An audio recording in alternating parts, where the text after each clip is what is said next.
Hi, this is Anna Gidros of Gidzy Stitch, bringing you our latest crochet and knit inspiration.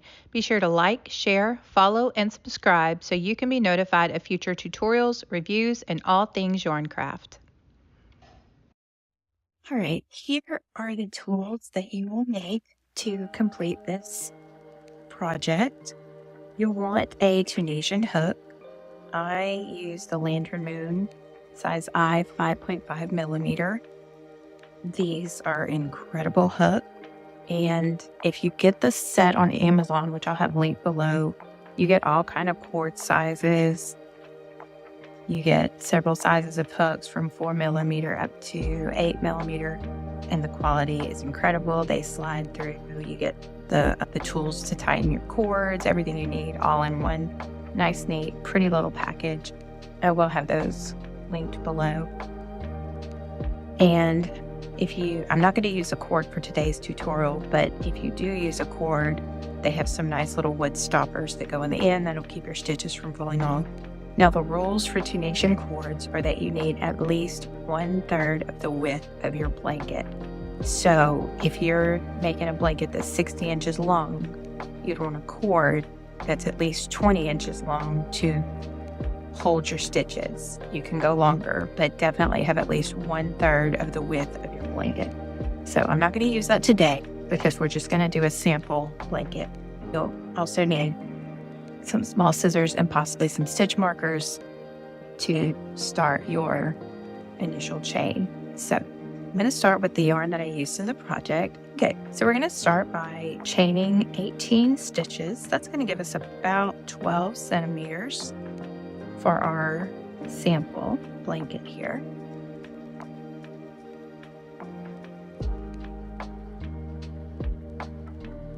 You'll want to make these very loose. One trick of Tunisian crochet is to keep loose stitches because it has a tendency to curl. Now it may still curl on you, and you can block that out when you're finished, but just know that loose stitches will help with that a little bit. So we have 1, 2, 3, 5, 6, 7, 8, 9, 11,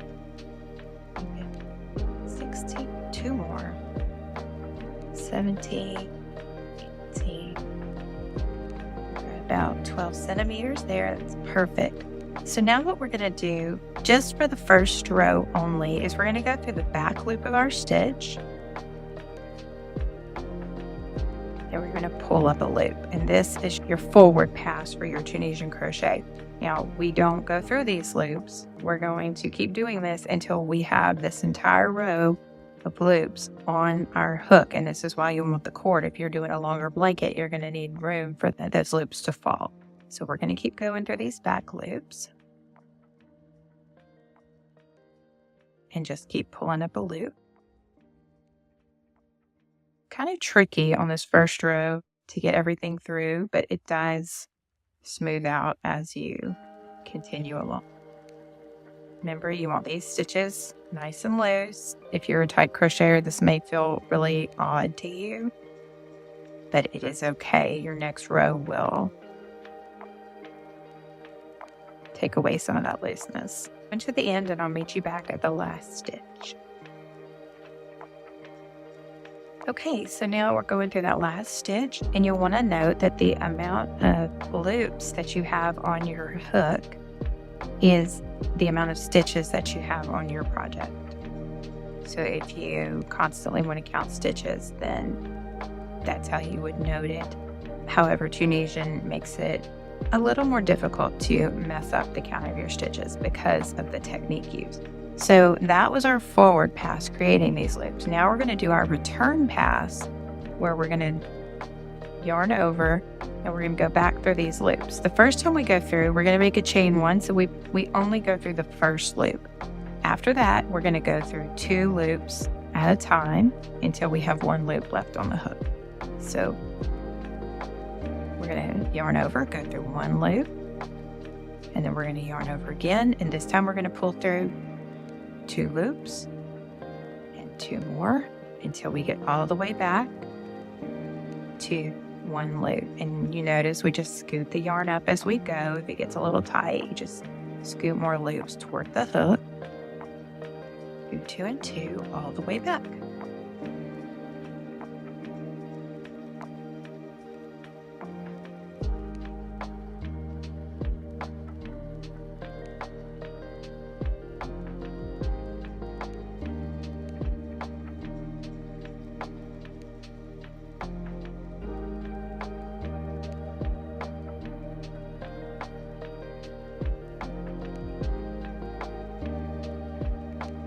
Okay, we're at our final 2 loops now, so we're going to yarn over, pull through both, and we have 1 loop left on our chain. Now we're at row 2, and this is going to be our repeat row. And what I mean by that, from now on for Tunisian crochet, we're going to go through these loops that go from top to bottom as we move along. And that's how we're going to create this beautiful Tunisian pattern. So we will go under the second. If you notice your first one's on the edge here, we're not going to go that. We're going to skip that one.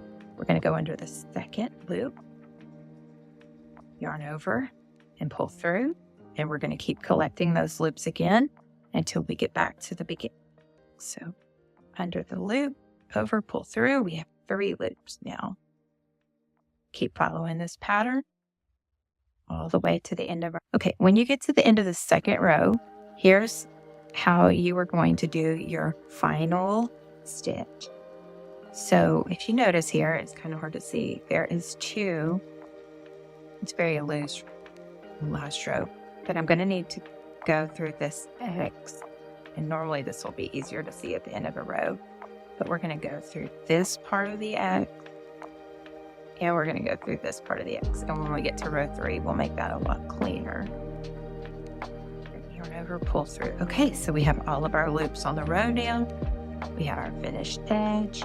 We're going to yarn over, go through the first one, and then we're going to yarn over and pull through 2 all the way until we get back to 1 loop on the hook.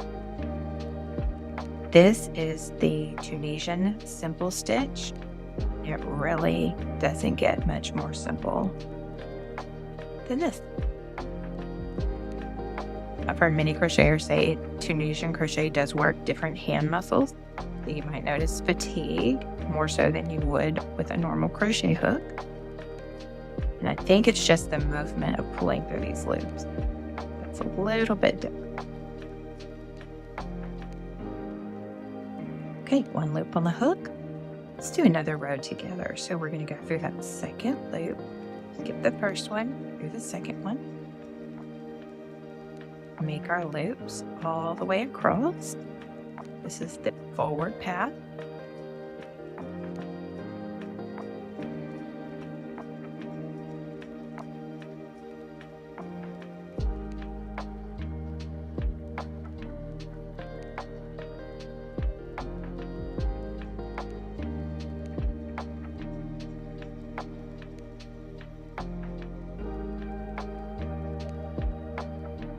Already see that curling starting to happen, and that's perfectly fine. You can totally block that out at the end. Very typical of Tunisian crochet. Okay, we're to our final Tunisian stitch now. Again, look for the X. We have this one right here, and then right under that we have the other part of the X. And on the final stitch only, you want to make sure you get under both strands of yarn there. Pull through, and there is your final loop. Again, we will go into 1 loop, and then we will yarn over and pull through 2 till we get back to the beginning of our row. This is called the return pass.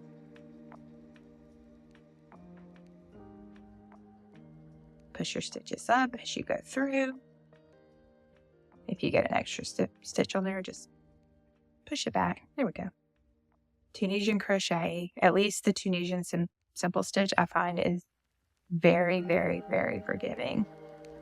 Now, something you should understand about this blanket, this Tunisian simple stitch blanket, is that it's very forgiving as far as size. So if you want to make it wider or narrower, or not exactly the stitch count that I gave you, it's fine. Whatever width you start with, you'll keep that width throughout the whole thing. You just do your chain, make it as wide as you want.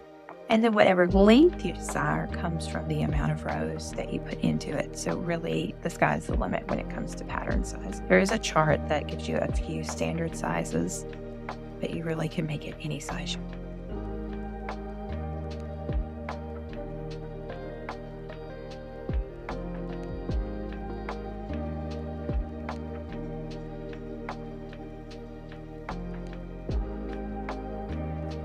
Okay, now we are going to do our final row of the Tunisian simple stitch, and then I'm going to show you how to bind off and get ready for that border. At this point, I have done 1, 2, 3, 4, 5, 6, 7, 8, 9, 10, 12, 13, 14 rows. So we're going to put on our 15th row. So we're going to skip the first bar, go under the second, create our loops like we have always done. So the forward pass is exactly the same.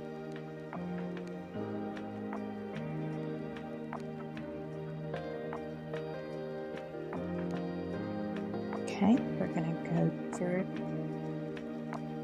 the X at the end. So we're going to go under 2 strands of yarn. There we go. Pull through 1 and then pull through 2 for our return pass. Then we're going to bind off.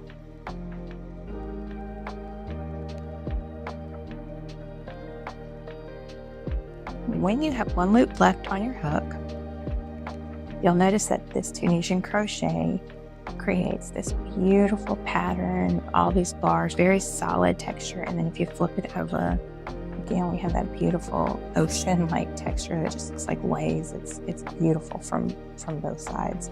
Just gorgeous. But you have this top row that has these holes that obviously does not look the same as the rest of your project. So in order to bind that off and to create that solid feel, what we're going to do, we're going to start the same.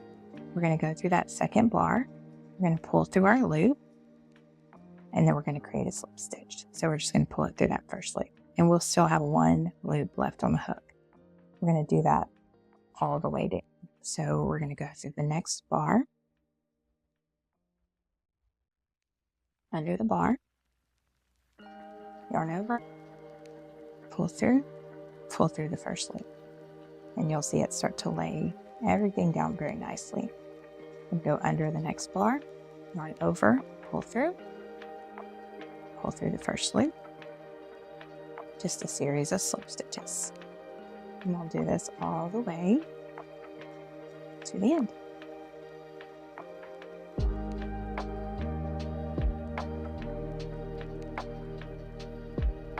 Of course, when we get to the end, we're going to go through that same X, do 2 strands of yarn over, pull through, slip stitch. Okay, and this gives us a nice finished product. I'm going to chain 1,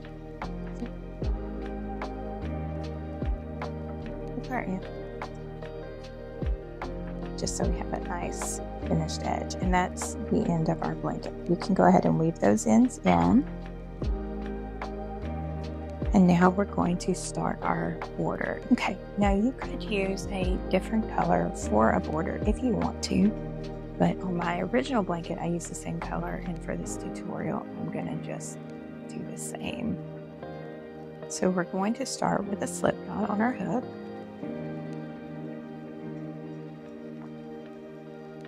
And I like to just back up from the corner a little bit because corners are important here.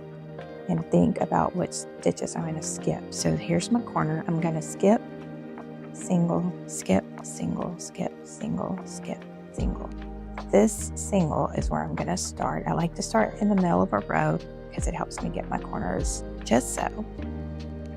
So we're just going to yarn over, pull through, and do our first single crochet there, and chain 1. And you'll see why that matters as we get closer to the corner.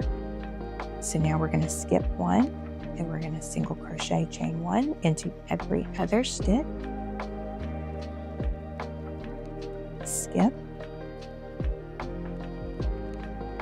single crochet, chain 1, skip, single crochet, chain 1, and then we're going to skip this and be in our corner. Now when we get to the corner, we're going to follow a similar pattern, just a little bit different. We're going to single crochet into the corner. We're going to chain 2. We're going to place another single crochet into the same corner hole and chain 1, skip a stitch, go into the next. Single crochet, and chain 1. And what that does, by chaining 2, that gives us a very nice, crisp, clear corner. All right, now we're going to keep working down our edge, doing the same thing. We're going to work a stitch, and we're going to skip a stitch, single crochet, chain 1, skip a stitch, single crochet, chain 1,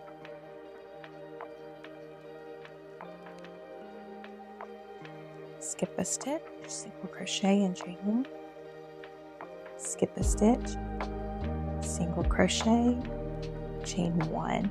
Now we're right at our corner again, so we're going to go in to that corner, and sometimes you just use your best judgment here. If it's not perfect, it will even out in the next row.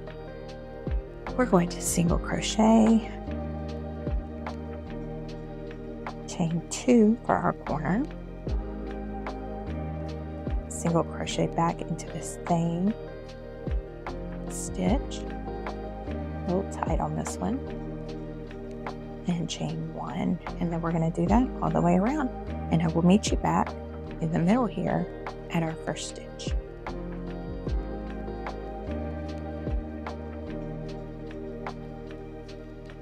Okay, now we're going to go around this fourth and final row until we meet back where we started. So yeah, we're going to skip a stitch, single crochet, chain 1,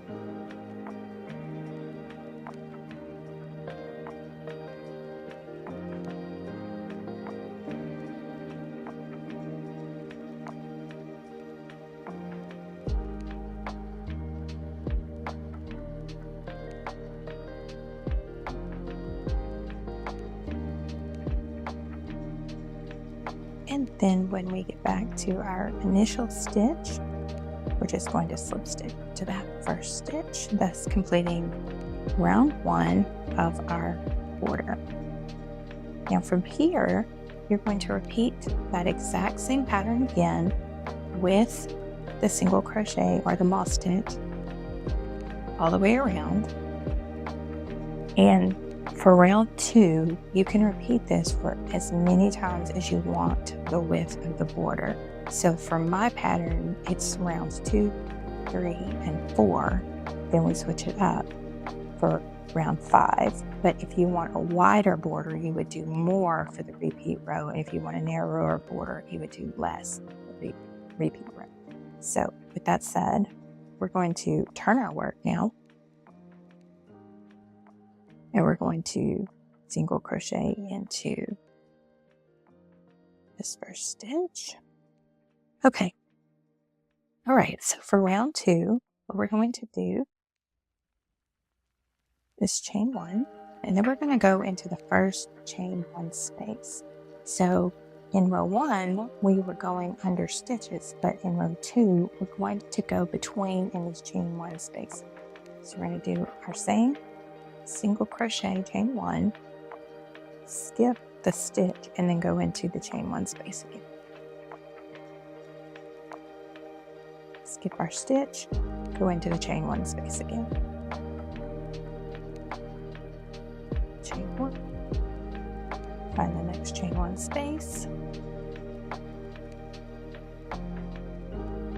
and then that is going to bring us to our corner where we had a chain 2.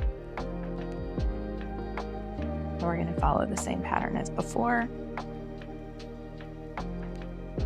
Single crochet, chain 2, single crochet, chain 1. That makes our corner, and then we're going to find our next,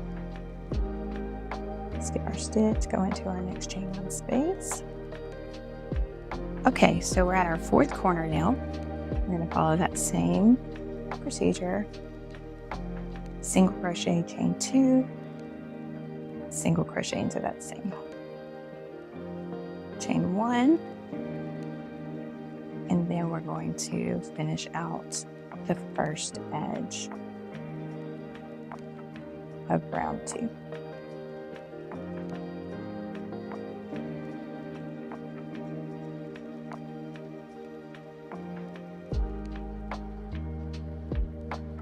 Okay, Now we're back to the beginning, so we're going to slip stitch into that first stitch. It might be helpful for you to use stitch markers if you have trouble recognizing where you're at.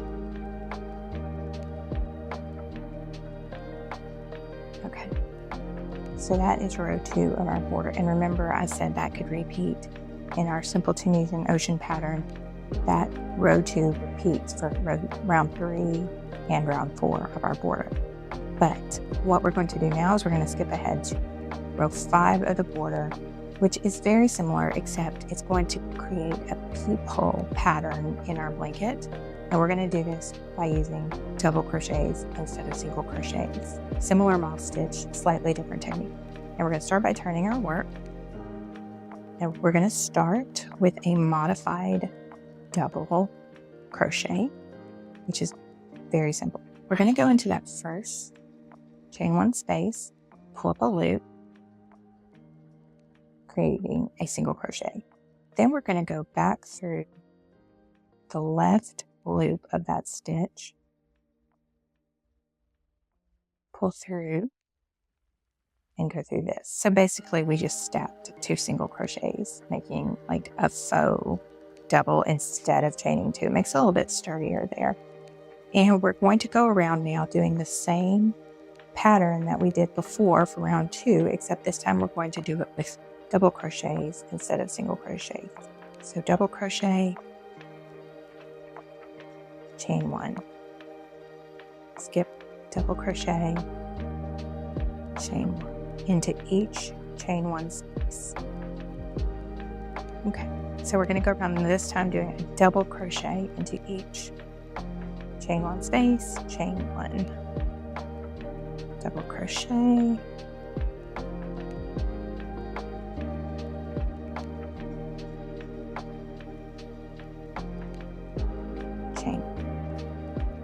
chain 1, double crochet, chain 1. Okay, now we've got to that first chain 2 space. So the corner is just slightly different. Instead of singles, we're going to do double crochets. So double crochet into your corner, chain 2, double crochet into the same corner, chain 1. And then we're going to continue working in those chain 1 spaces with double crochets and chains.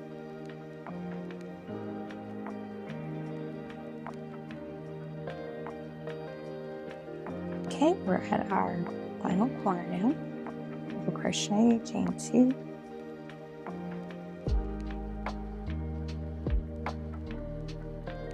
crochet, chain 1,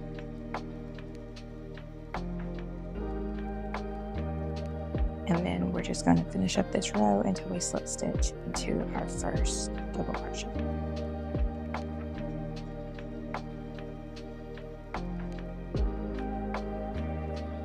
Okay, we are now back to the beginning of our row, and again, if this was the actual pattern, this would be the completion of round 5. So we're going to slip stitch in the beginning,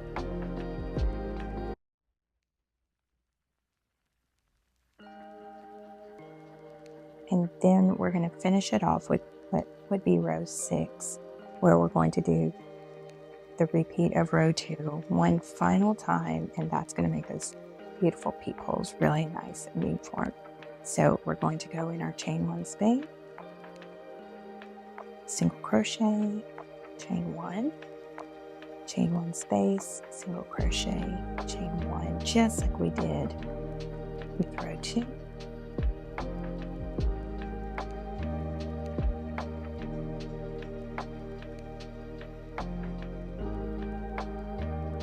Okay, we're in our final corner now, so we're going to do the single crochet, chain 2, and single crochet into that same chain 1. Then we're going to follow up back to where we started, single crochet,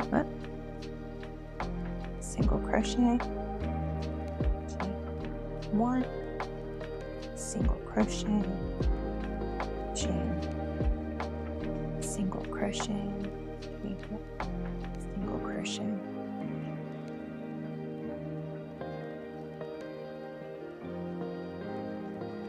single crochet, chain 1, slip stitch into our first stitch, chain 4.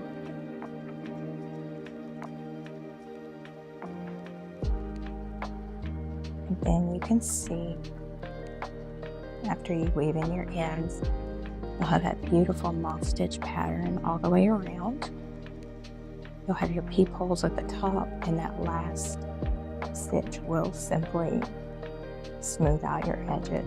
In the back, it's just as beautiful.